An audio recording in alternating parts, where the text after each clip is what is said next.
Global happenings today.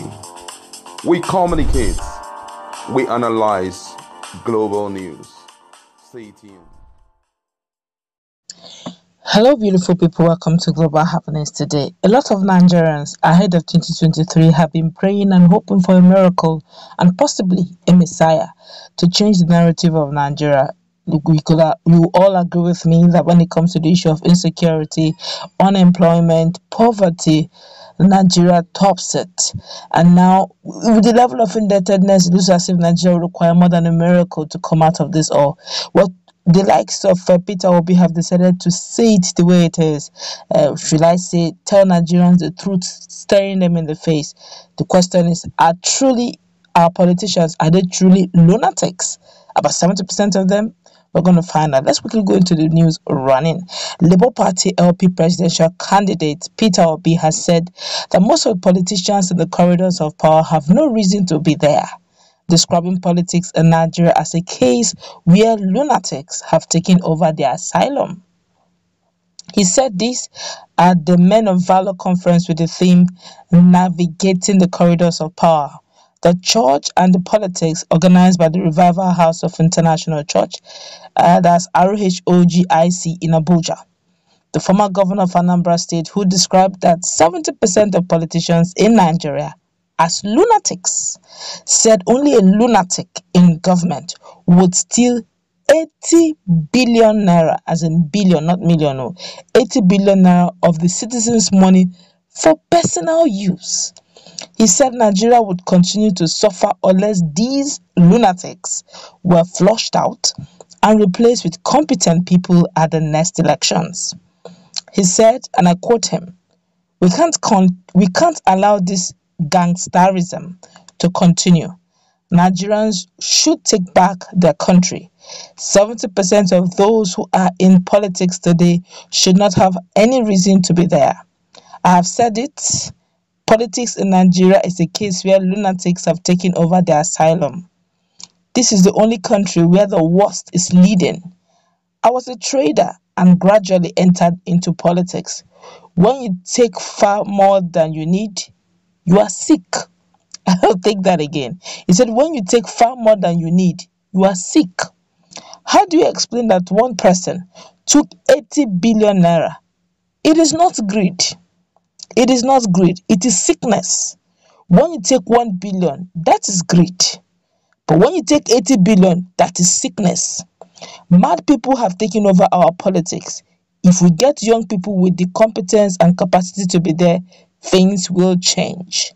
Obi was speaking on whether a third force could take power from the All Progressive Congress (APC) and People's Democratic Party (PDP), said the people will decide. On the 2023 general elections, Obi said, prayers alone could not salvage the country. According to him, Nigerians have played their religious roles enough, and therefore it is time to take action by mobilizing and voting for their candidate of their choice. We have prayed enough. I quote him. He said, we have prayed enough. It is time to act. With these people in power, you can pray from now until any time. They won't go until you chase them out. So it's time to act. Not just pray. It's time for us to close the church and deal with these people. Obi also urged the youth not to make a profession out of politics. On his part, the National Secretary of the Young People's Party (YPP), Vadiyano Bamayi, describes 75% of politicians in Nigeria as political bandits.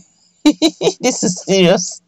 Senator Albert Bassi, while speaking, said the country could eliminate money politics only through direct primaries. I totally agree with him. Of course, Nigerians have decided to react, and their reactions are very, very, very nice. I must say, some of them just air their mind the way it is. One of the quotes that caught my attention, I don't know how true though, is this one. He said, it's time for us to close the church and deal with these people. We have prayed enough. Jomo Kenyatta once said, and I quote, when the missionaries arrived, the Africans had the land and the missionaries had the Bible. They taught us how to pray with our eyes closed. When we opened them, They had the land and we had the Bible.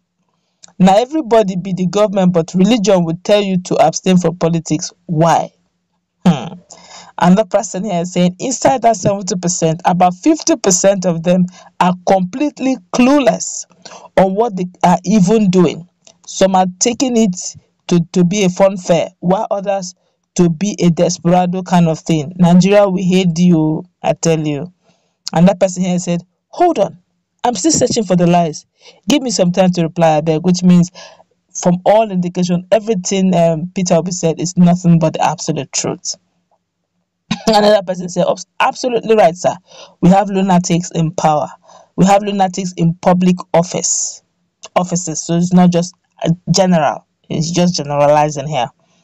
Another person here is saying, if we are being honest, this is one of the main reasons the old guards don't want Peter in power. They know it will certainly not be business as usual. Nobody really believes Atiku nor Tinubu will make any radical change. They both have their cronies. Imagine accountability being in vogue. God help us. It's sounding almost like a miracle, something that is impossible. In other countries, it's normal. It's a way of life. But in Nigeria, it's as if it's a miracle. It can never happen. It's as if from the system error we have in the country, who will correct it? From where? Is it that, like the scriptures will say, do they need to wipe a particular generation for Nigeria to be corrected? I don't know. But it's left for you and I, left to all of us to make the change. Whether we should be thinking of campaigning. When it comes to the issue of campaign, please, there should be debates, national debates. They should allow people to talk. We want to hear their manifesto when it is time. We don't want to hear people going from state to state and after that say vote. We want to hear what they have in stock for Nigerians. And talk is cheap. We don't want to hear that we're going to move Nigerian naira from whatever price it has to 1 naira or even 0.1 kobo to $1. Now that is cheap. Tell us how you're going to make it happen. We don't want to hear that you're going to, in 24 hours, you are going to clear insecurity and Nigeria will be free again. Now that is talk. That talk is very cheap. We've had change. But the question we didn't ask was it positive or negative change? So Nigeria should be wiser after going through the change we have seen. Well, this one here is saying, laugh out loud. Lizard thinking himself as a crocodile. Don't worry, you'll be taught a bitter lesson in 2023. If you even win any state outside Southeast, come and arrest me. This one is believing that the only people that will vote Peter Obi, since he doesn't give out money, does not do vote buying, it's going to only be Southeast. Yeah, well, hey, except you don't know how Nigerians are tired of this whole thing.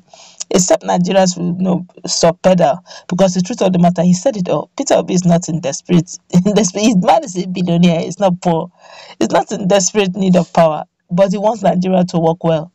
If you vote him, you don't vote him. You're not doing him. If Nigeria gets so bad and so terrible, him and his entire family, they'll just relocate to US. Where will you and I relocate to? Or if you are in diaspora, good for you. Those in Nigeria, where will you relocate to? Are you going to go to Ghana? Or you're going to go to Cameroon? This is the only country you have. You better make it work. The only opportunity you have now, after now, is going to be the next 4 years, is this election. Get it right. Let's meet in that comment. Excuse me. Let's meet in that comment section. What's your take on this? Do you agree with him?